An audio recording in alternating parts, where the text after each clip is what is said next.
It's Wicked Good Podcast. It's from Boston and everything's wicked piss, I hear. Welcome to Shark Tank Podcast. My name's TJ Hale, serial lifestyle entrepreneur and aspiring shark to be. Each week, I bring you one of the best entrepreneurs from the ABC show Shark Tank. We discuss the behind-the-scenes moments that you don't see on television, the Shark Tank tsunami that rolls in after the show airs, and what it's like either working with a shark to grow your business or telling the sharks to take a swim on national TV. I also interview real-life sharks to help you unlock your potential and crush it as a world-class entrepreneur. Thanks for dipping your toes in the Shark Tank podcast. Now it's time to jump in. All right. What's up, everyone? This is TJ, and you have jumped in to the Shark Tank podcast. I got to say, do I sound excited? I'm jacked. I'm so stoked about this episode. Not only do Tracy and Danielle have one of the most successful companies to be featured on Shark Tank at this point, they are doing incredibly well, and they've got a lot of great information and knowledge and wisdom to share with all of you about that journey. They did a deal with Mr. Wonderful. Hey, Mr. Wonderful. Royalty deal, all the things you're not supposed to do, right? You're not even supposed to make eye contact with them, but they did it, and they're the better for it. So I was excited. I had decided that I was not going to go easy. I was going to ask some tough questions about their presentation, about the negotiation, and they were troopers and they knocked them out of the park. So I'm very grateful for them for coming on and sharing their story. And with respect to Mr. Wonderful, if you've listened to the show, you know that he's like a surrogate father to me, okay? We don't get to hang out. I don't hit him up for money very often, but basically everything, all the other vital elements are there. Now, if you were listening to the show watching Shark Tank last week, you may have noticed something during the Young and the Restless Entrepreneur Show, that's what we were calling it, that kind of caught your attention because it caught mine. I want to play it for you. Unfortunately for you, I'm the only shark that tells the truth all of the time. What? I'm the only shark that tells the truth all of the time. Really? How did that make it past the editors? I was kind of taken back by that. I probably DVR'd it 3 or 4 times on replay. Now, the reason I bring it up is if you've been listening recently, you know that I've had 3 or 4 entrepreneurs in a row praise Kevin for being a great shark and being honest and asking tough questions that really helped them a lot. So I think that's a great setup for the episode today. And before we start, one last thing. If you are not on my email list, you're going to want to be. There are a couple of huge announcements coming up that will benefit anyone who's in the audience. A couple different types of people that I'm targeting. One is Shark Tank hopefuls, others business people in general. I've been working on some things for a while. I know I've teased you about it. I'm almost to the point where I can announce what they are without them crumbling and me looking like an idiot. But in order to take advantage of some of the cool features we'll be offering, you need to make sure you get on the email list. Now, the show notes for today's episode can be found at www.sharktankpodcast.net/Wicked Good Cupcakes. Make sure if you listen to the podcast on another audio platform, you go check out the show notes and you will be prompted before you leave to join the email list, particularly for something else that was announced, which is the next open call. Boston. Ironically, Thursday, April 17th, there are 4 other cities that have been announced. No dates yet. They are Seattle, Denver, Columbus, and San Diego. Now, in addition to getting on the email list, when you get your first email from me, if you're planning on going to one or more of the open calls, email me, let me know. There's a chance I'm going to be there. There's a chance there'll be someone else with me you'll recognize from the show. Excited to make things happen. Now, sit back, relax, and enjoy the lovely ladies of Wicked Good Cupcakes. As usual, all roads lead back to me. Hey, everybody. Welcome back for a wicked good time in the Shark Tank podcast. I'm sitting here with none other than Tracy Noonan and Danielle Balagi of Wicked Good Cupcakes. Ladies, how are you? Good, how are you? How are you? I am fantastic. I'm so thrilled to chat with you. I know that I got a lot of feedback from my listeners when I said, hey, tell me what you want me to talk about with the ladies from Wicked Good Cupcakes. And I'll give you 2 guesses what was one of the number 1 things they wanted to know about. Kevin. Mr. Wonderful. So before we get to that, tell us how things are going. How's the company? The company's doing great. We've grown a ton since we've aired, and we've been really, really busy. So things are going really well.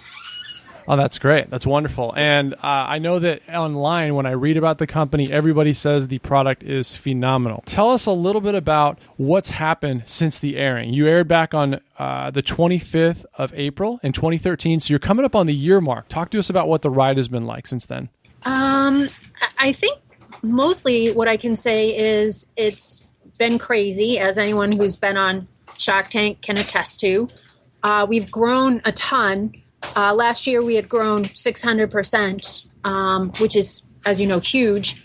And then this year we're on track. We've grown about 750%. So things are still climbing.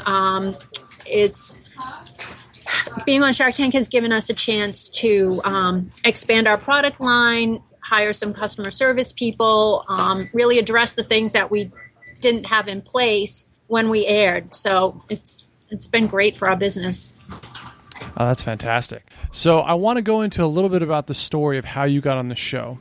There's a lot of great takeaways from the episode itself, and you also did an update, which I've got some sound bites on here.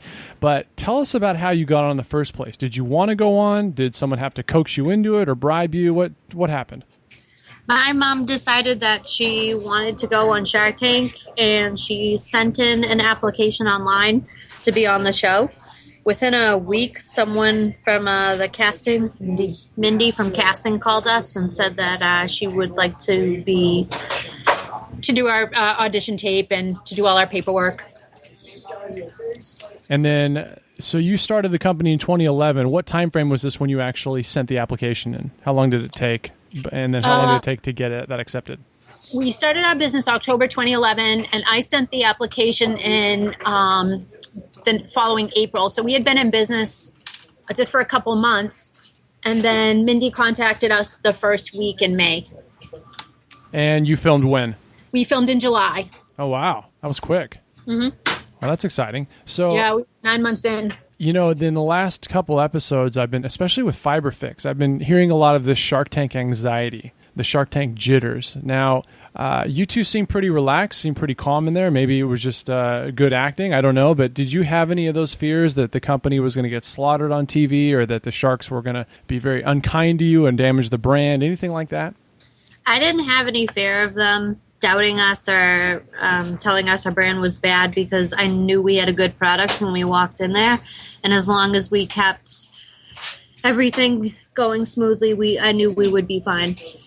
Yeah, we actually we rehearsed a ton and made sure that we really knew our numbers, so that we wouldn't have any problems. And that was a fear of mine, looking stupid on TV, not knowing our numbers. I did have a little bit of fear about the product, only because it's an unknown, and your fear is you go on there and they make a terrible face or they say it's awful, and then what does that do to your company?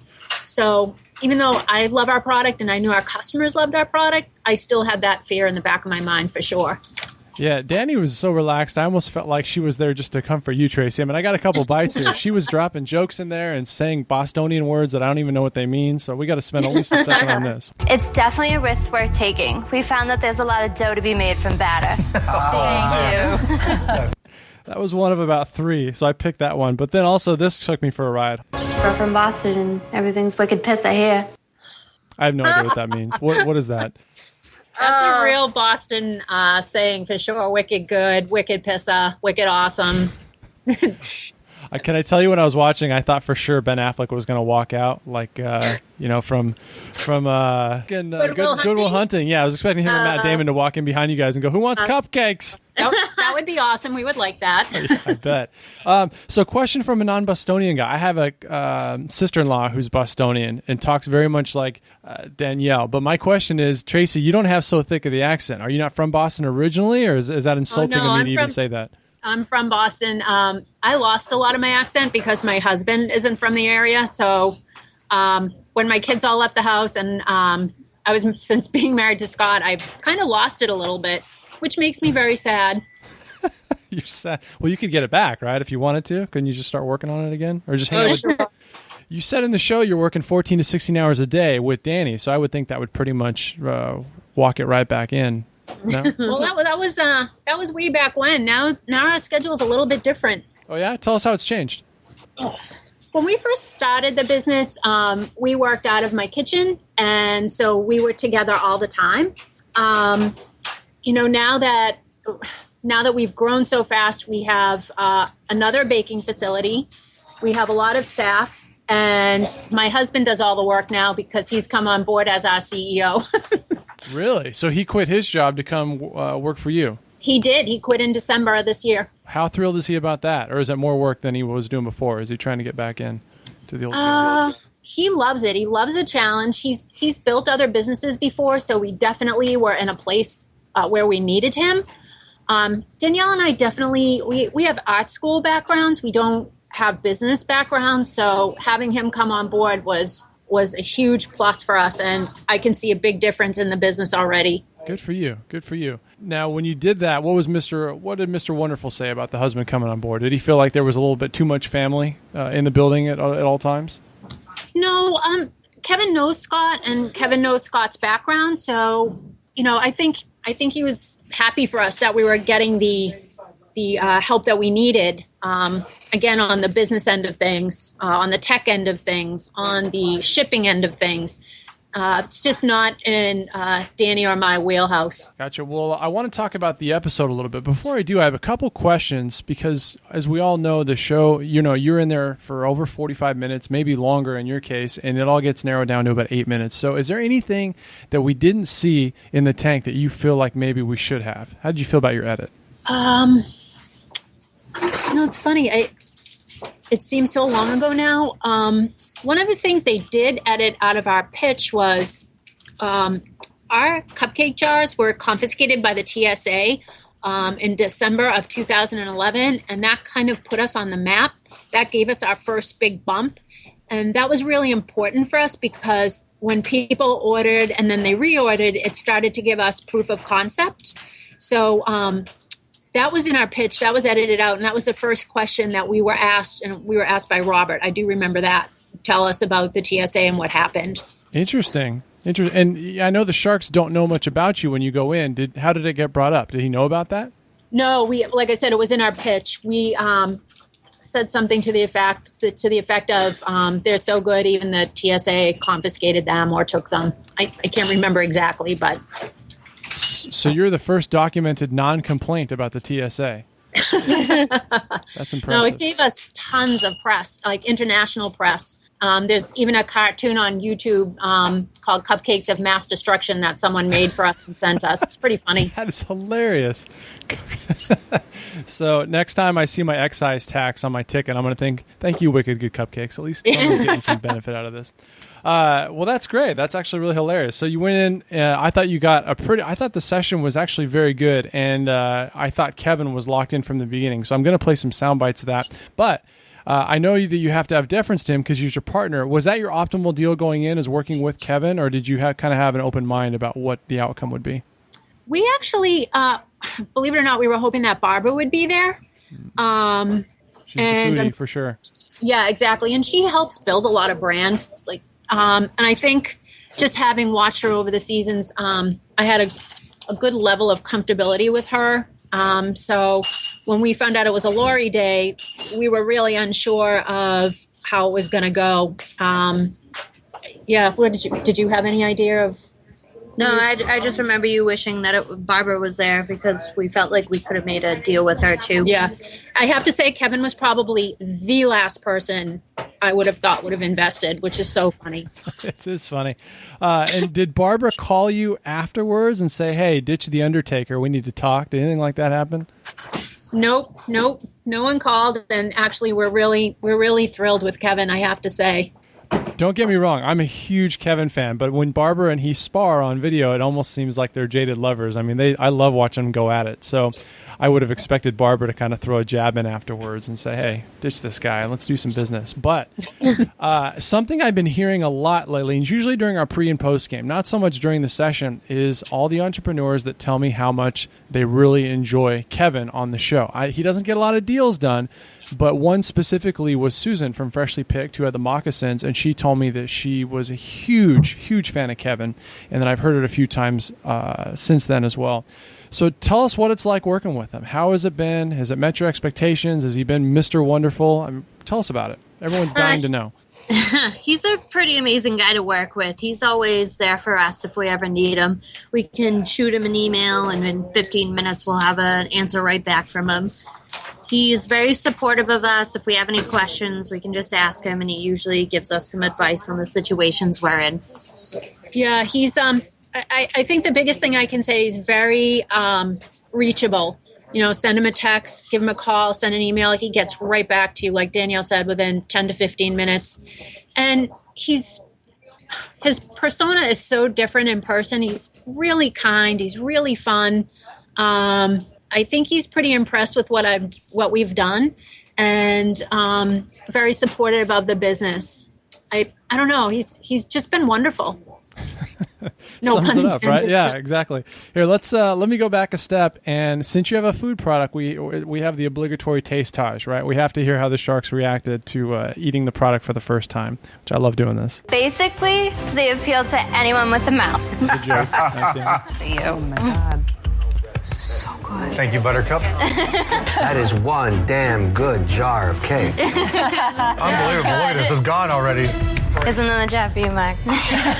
Both. Both. The retail shop as try well yours. as the jars. Try yours. Basically, So you can pass yours down this way. I know, this is really good. It's Pass that to carrot Mark. cake. I have now tried 3. They are fantastic. They are wicked good. 31 seconds. That's a decent-sized tastage. One of the biggest ones I've had yet. So that must have felt pretty good, right? Because these are sharks who are used to eating good food. So I have to say, for me, that's when I relaxed. That was the moment that happened, and I completely relaxed. You couldn't see it, but Mark ate 3 or 4 of them while we were filming. It was really funny. Yeah, I have to say we were really pleased with the response we got. Yeah, because if that's a make or break, I mean, if they don't like it, then you're in trouble, right? In the pitch. Oh, absolutely. Absolutely. So- Because there's okay. no talking your way out of someone not liking something. Exactly. I think I hold my breath for every person when I watch the show and hope that they get a response like we got, because I know, having stood there, how that feels and the anxiety you feel, and then hopefully the relief you feel after it's passed their test. Yeah, in fact, I felt like Kevin, from what I've heard, there's a lot more feedback from sharks regarding specific topics, and Kevin's usually pretty involved, but they gave him a lot of stage time in your episode. So when he said this, That is one damn good jar of cake. I thought, man, he wants in on this deal pretty bad. So it'll be interesting to see how it shakes out and what he offers you. So now let's move to that negotiation. Now, I will say this, full disclaimer, a lot of the feedback regarding Kevin's deals, as you know, is the royalty and how tough that can be for a small business. So I want to get your thoughts, your honest opinion on what happened with your deal and if it's been the right deal for you, considering that you didn't give up equity, but you had the royalty attached to it. So basically, what I can say about our deal is we came to a mutual agreement that worked really well for both of us.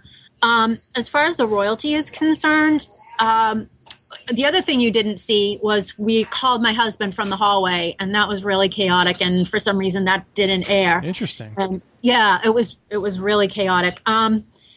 Basically, in a nutshell, he did some quick math, and had Kevin taken a percentage of the company versus the royalty, it would have really worked out to about the same thing.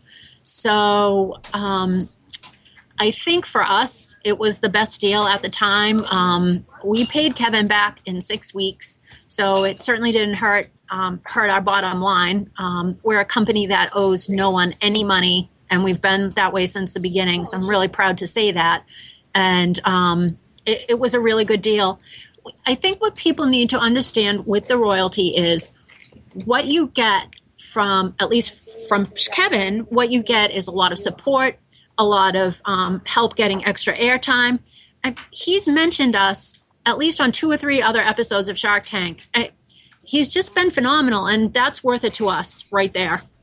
In fact, I want to go back to that moment, and you see a lot of this in Season 5. I don't think we saw quite as much in Season 4 where the other sharks are chiming in, offering their opinion on the deal, and you got a little bit discouraged initially from doing it with Kevin. So I just want to run these clips back and get your feedback now that it's been a year and you've been incredibly successful, and maybe help other people learn from the experience that you've had. I'm going to make you an offer. You may not like it. I love the product. I hate the margins. I'll give you the $75,000. I don't want any equity. I want $1 from every jar. $1? Silence, $1? please. What? Let me get the offer out. I want $1 from every jar until I get my $75,000 back, which means you have to sell 75,000 jars. All right? And then I want it to drop to 50 cents in perpetuity. And you decide what to do with the business. Can we just scoot out in the hall for 1 second? Don't trust me, you're not going to get a worse offer than that, so you probably should talk. Thank you. We'll be right back. Thank you. All right. I felt like there was a room full of Ben Steins. Wow, $1. But the deal that you ended up making was not very different than that one. So tell us a little bit more about what your thought process at that time. Well, I know that, again, you probably didn't see this, but Mark and Damon were making all kinds of faces, saying all kinds of things, and it upset Danielle. They were saying things like, he's going to ruin your business, you guys are going to go bankrupt. And I know I got caught up in the spirit of it. I knew it was a lot of trash talk, but I didn't think it was trash talk. I was like, oh no, we are totally screwed. This guy's going to ruin our business. Well, they did all react in a similar fashion. I know there's a lot we don't see, but you're seeing them all kind of do that to each other this year. Kevin's one rebuttal every time someone says, this isn't a good deal, he goes, yeah, but if you sell a ton of product, it ends up being a way better deal, which is what you alluded to earlier. So Absolutely. And think about this. You just can't pay for that kind of marketing, right? We simply look at the royalty cost as part of our marketing cost, and that's it. Again, I have to say, I think we made a great decision. The only thing I will say about the royalty is I was so pissed because it caught me off guard. I watched every season preparing, and Kevin hadn't been doing that. And obviously, since they were just taping season 4, we didn't know that he was doing that. So when he threw that at us, I'm sure you saw it in my face, I was a little shocked. But it's worked out to be great for us, and we have sold a ton of products. Yeah, so. you're right. He's known for the royalty, but it's true. I've gone back and watched a lot of episodes now with the podcast, and it wasn't as prevalent until season 4, and now it's automatic, basically. So the one thing, and this is for the benefit of the listeners, when he said you may not like the offer, to me that was a trigger for he expects you to counter. So when you came back, if you accept it at all, when you came back and went to the 40 cent, I had actually expected you to be somewhere around the 20 to 25 cent range, just knowing that he's going to try to work you back up. Tell me what your thoughts are as far as coming back after the conversation with your husband and countering him. And also you mentioned that you made a deal that that is good for you. Did you alter the deal after the tank and due diligence, or is it stand at the 45 cents in perpetuity? I can't tell you the exact details, but we did alter it a little, and it is very beneficial towards us. Okay. Look, my thought was, at that point in time, standing there under all the pressure, it just seemed like a good deal. I didn't go down that much. A lot of that was my inexperience, a little bit of my fear. I didn't want to lose the deal. So basically, that's why I made the decision I did. Hey, and this is something that, like I said, I was reading on comment boards where people are critical, but I call it the Wheel of Fortune effect. Have you watched Wheel of Fortune before, when someone has every single letter on the board and then they read it 100% wrong?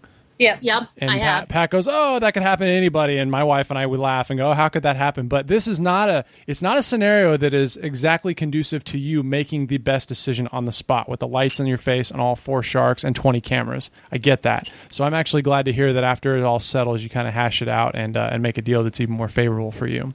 And I also want to talk about his comment on the margins. He mentioned he hates the margins. From what I saw, the margins weren't bad. Let's talk about your numbers a little bit. At the time, it was costing you $2.15 and $3 respectively for an 8-ounce and 16-ounce jar. You're selling them for $6 and for $9.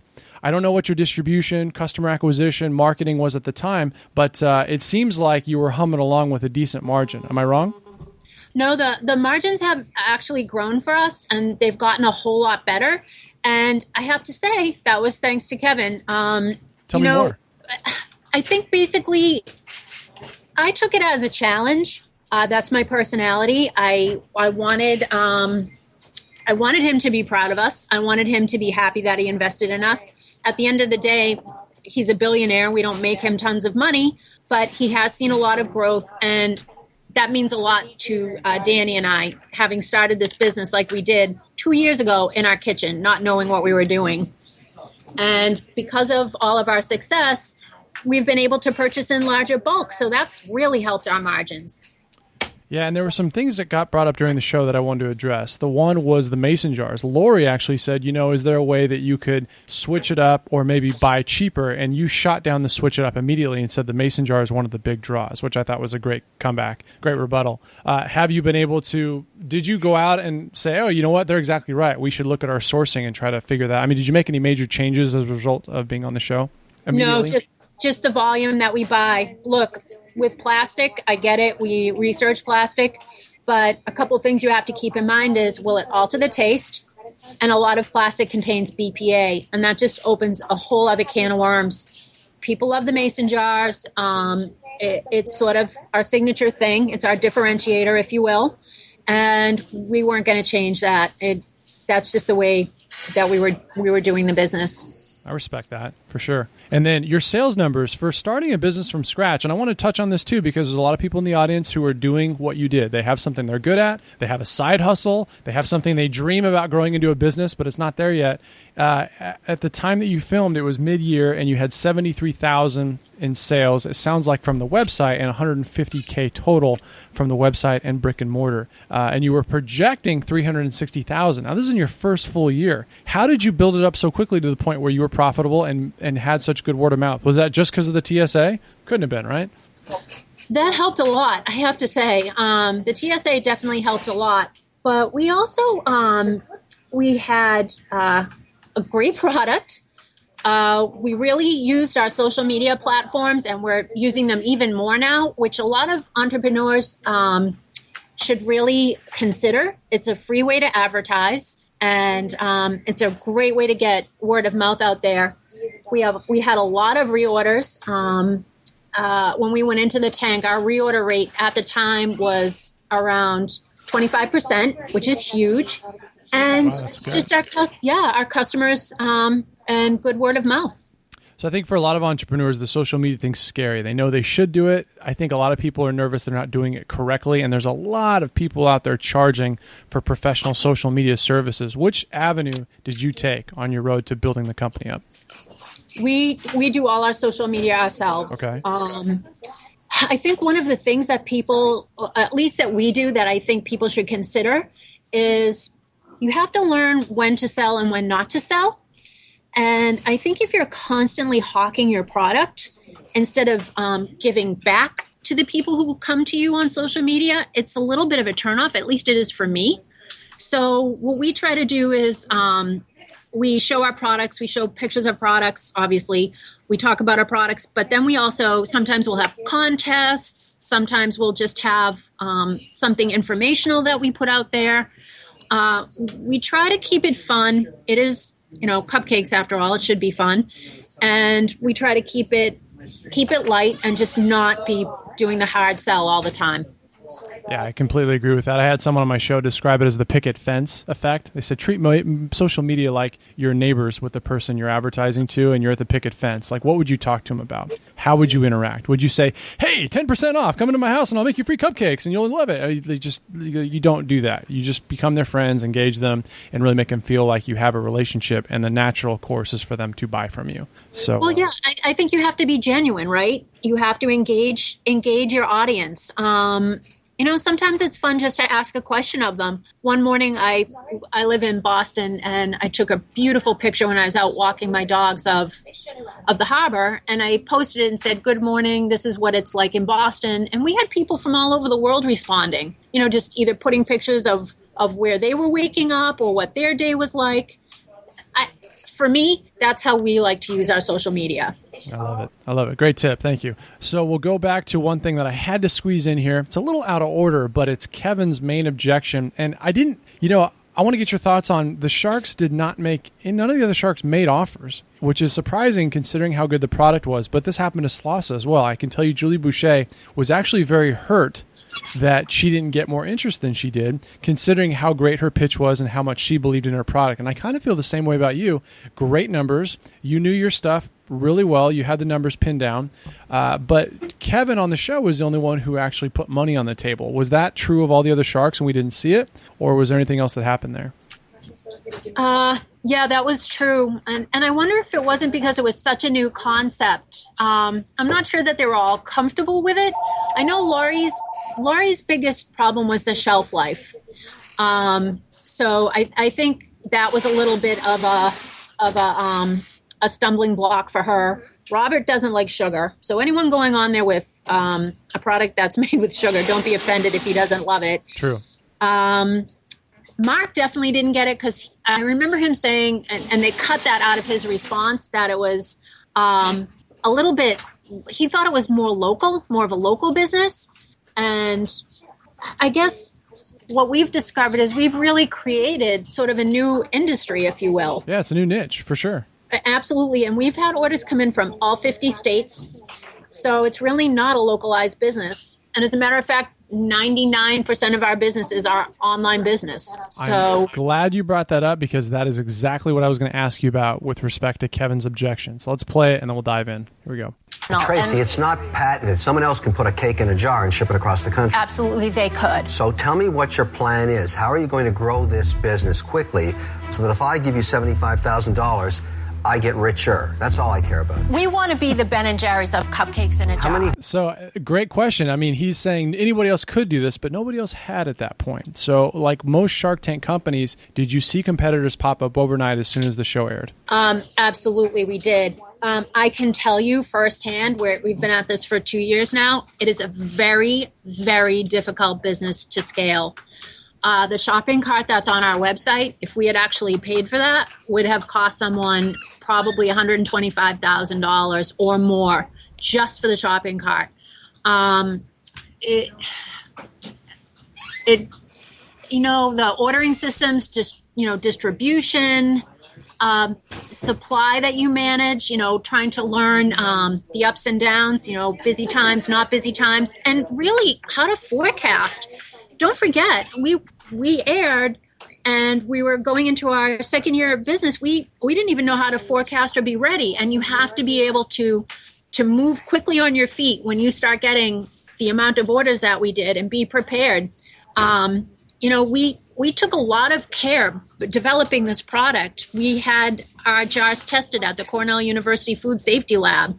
We have ingredient labels on, which a lot of these new little cupcake startups don't have. And that's important. If you ship across a state line, you must have an ingredient label on your jar. And so, this is serious business for us. It's big business for us. And that's how we've been treating it. I think it's a good reminder for people who have not been business owners and they're kind of nonchalant about the process. It's like, oh, what's the big deal? Slap a cupcake in a jar and ship it. And it's not true. It's not even near. No, not at all. It's a food product. People can get sick. And again, I get so mad when I see some of these other companies because they're not following the rules.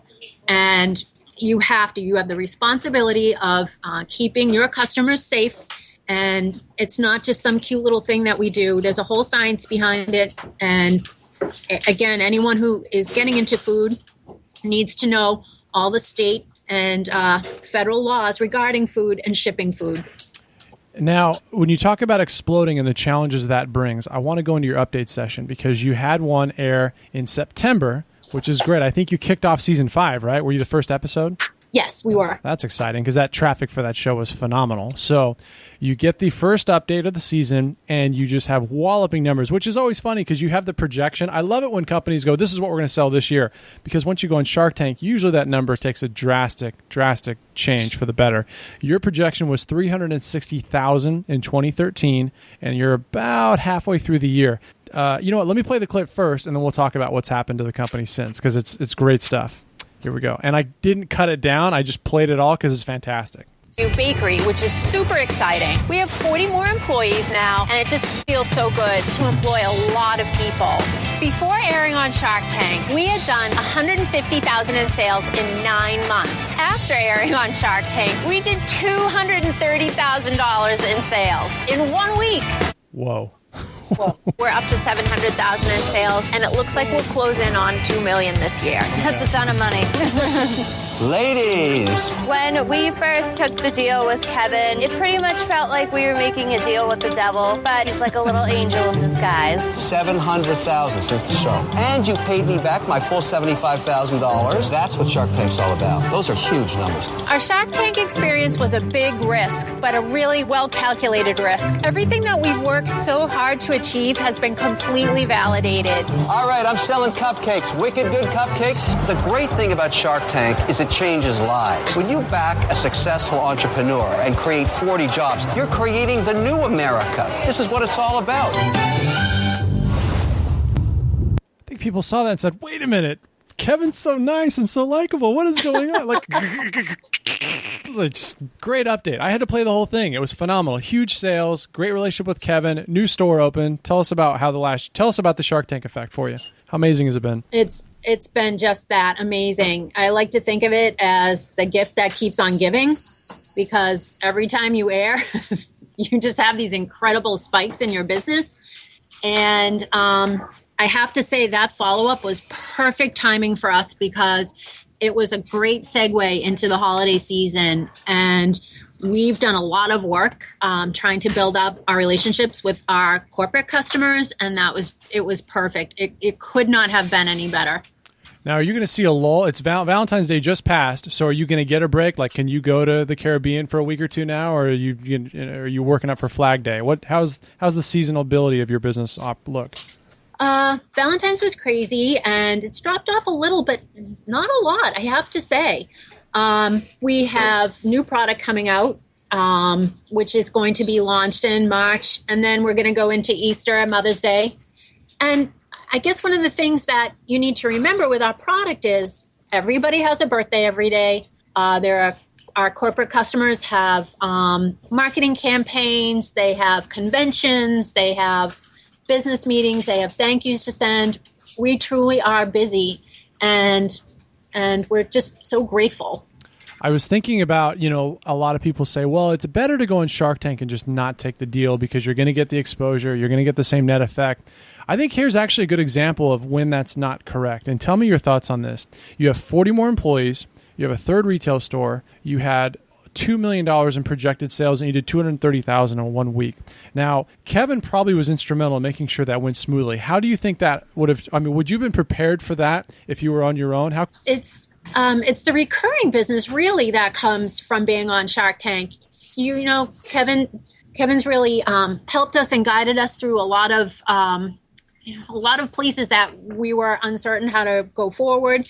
When we thought about opening our Faneuil Hall in Boston location, we gave him a call, and of course he loved it. Faneuil Hall is the fourth biggest tourist attraction in the United States. Mm-hmm. So we check in with him.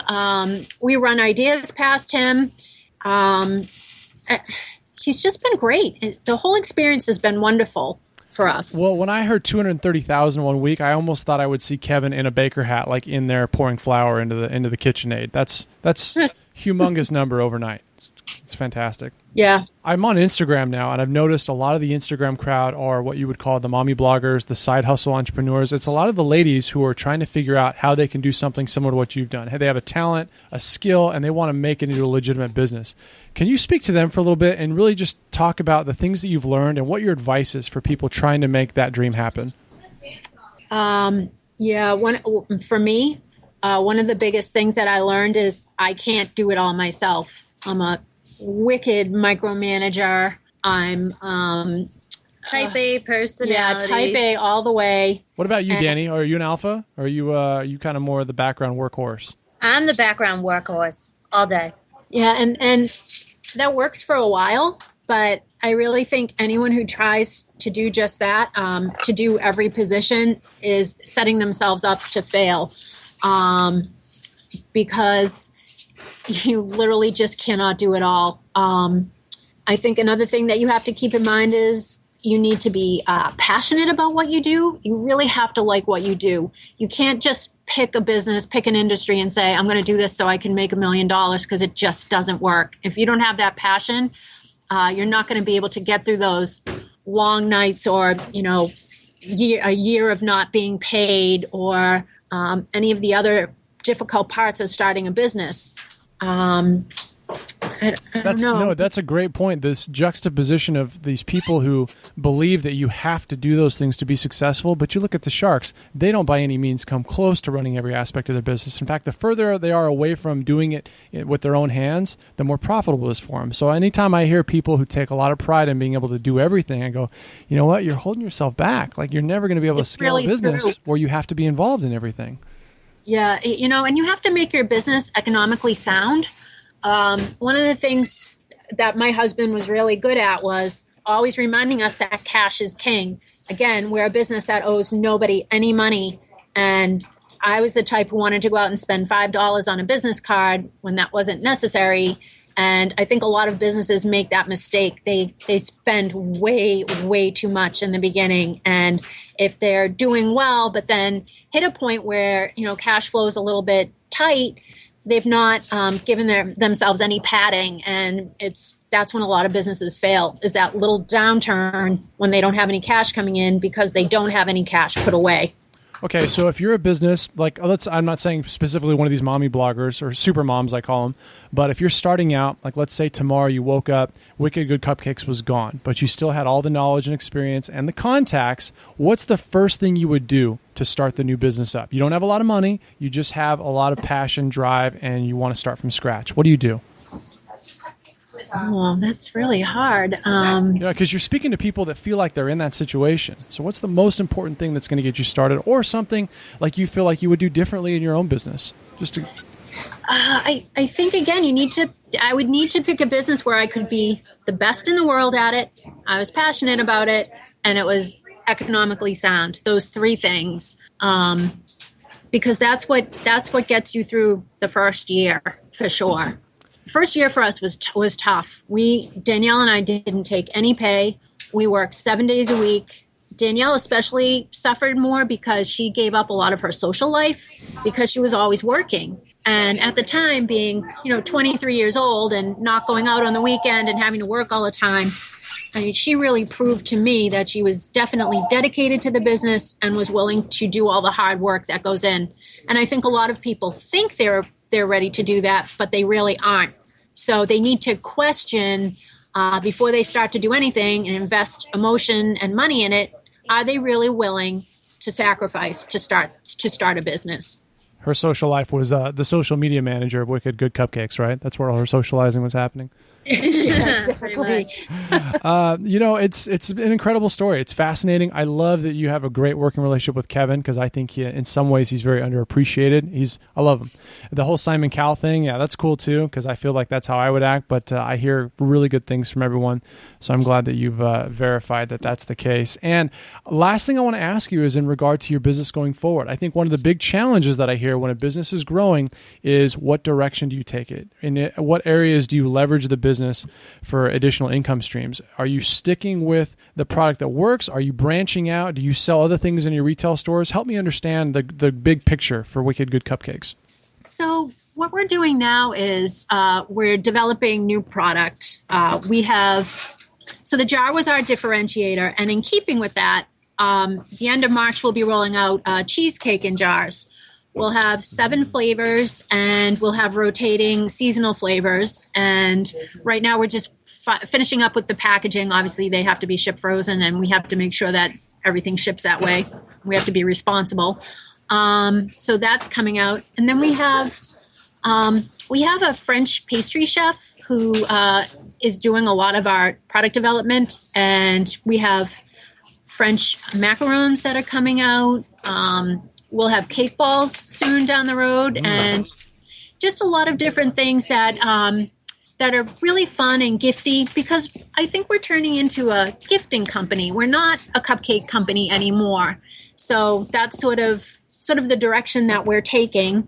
And we're not interested in opening any more storefronts. We have Faneuil Hall, we have our Cohasset shop, and we have online, and that's enough for us. I'm glad you brought that up, because that was actually a question I had initially, was the storefront / online presence, which you don't see a lot of, at least in the tank, but storefront's a different game now than it used to be. I was in commercial real estate for a long time, and it's interesting to see what the e-commerce sites and home delivery have done to the storefront. So I did want to get your feedback on that.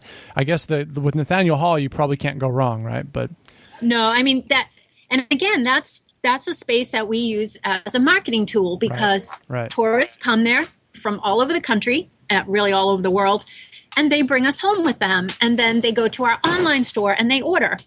I think what people need to realize, the beauty of an online shop is it's open 365 days a year. It's open 24 hours a day. No one calls in sick. And it's just a really great way to get your product out to the masses. That may be one of the best takeaways for people who are doing things and they're only on Facebook. They don't have an e-commerce website. I tell them, look, don't spend a lot of money, but get something up. Have a presence, have a way people can get in touch with you and help spread the word about your product. They'll market it for you if they like it. So you have to do that. So I'm glad you brought that up. That's huge. Hey, ladies, thank you so much for coming on. When I first saw your product, that looks delicious, but I'm thrilled that it has turned into a real thriving, kick-butt business for you. And it sounds like you put some plans in motion to make sure that that trend continues and it will grow and grow. So what I want to do is I love doing giveaways, especially for food products, because the response is always so favorable. Would you like to participate in one for the listeners? Sure, that would be great. Yeah.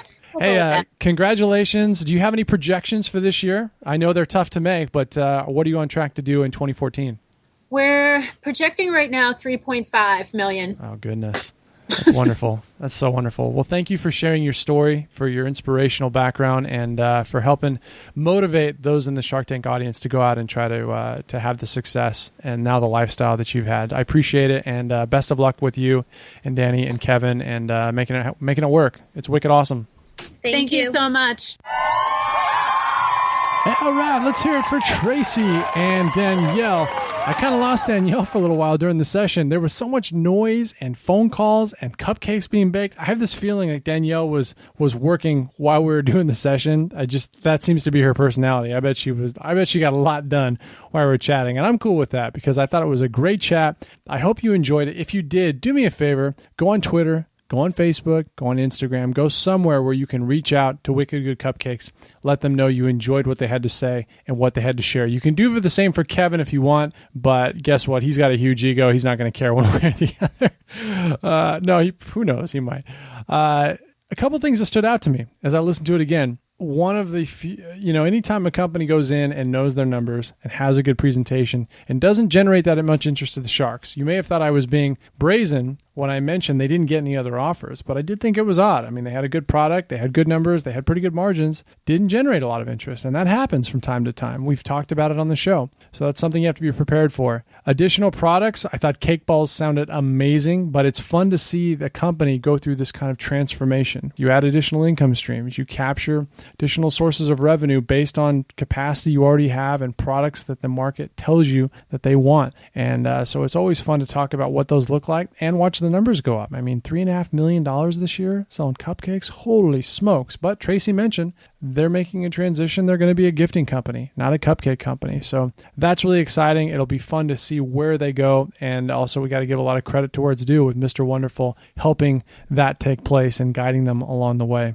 Now, I've given you a homework assignment for today, and that is to get on my email list. That can be done at the website. I made it very easy for you to do. If you visit the site, it should prompt you before you leave. And one last thing I didn't mention before, March is actually the 1-year anniversary of when I started the podcast, not the regular interviews, but when the podcast itself was launched, because I really had no clue what I was doing at the time. So it kind of got me a little while to get it going, but it's already the biggest month in history of the show. So I just want to thank you for being here and thank you for making that happen. I plan on repaying your generosity with some of those things that I mentioned we're working on. They're going to be huge, huge benefits to fans of the show, people who plan on going on Shark Tank, or just business people in general who want to have a good time while getting a little bit of knowledge and running their business in a way that they're able to pay themselves back in money and in time to enjoy the life that they want. So thank you for joining me today. I've got some great interviews. I don't have the list in front of me, but I've got 5 or 6 recorded and they're all solid. So stay tuned next week. I'm also going to throw in a bonus episode about getting your own book published, which I think is huge.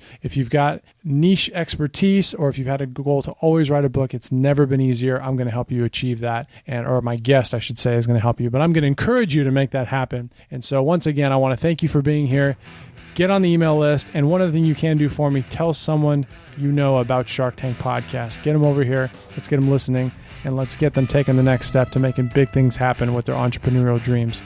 Catch me on Facebook, Twitter, or Instagram. We'll look forward to seeing you in episode 54 coming up real soon. Thanks, everybody.